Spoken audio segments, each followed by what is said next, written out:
Kamal Pankhaniya from Rover lab Porbandar. My project name is Milo, the science rover with tilt sensor. Scientists and engineers used rover to research in Mars. I can use one smart hub, one motor and one tilt sensor. Tilt sensor is used to get message to the scientist. When you tilt the sensor down, the light should be red and no message pass. When you tilt up the sensor, the light will be green and the message will pass. Let's see how it works.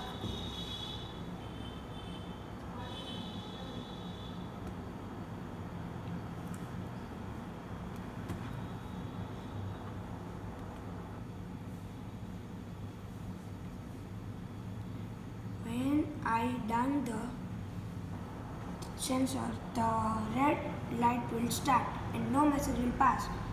When I can up the sensor, the light should be green and the message will pass. Thank you.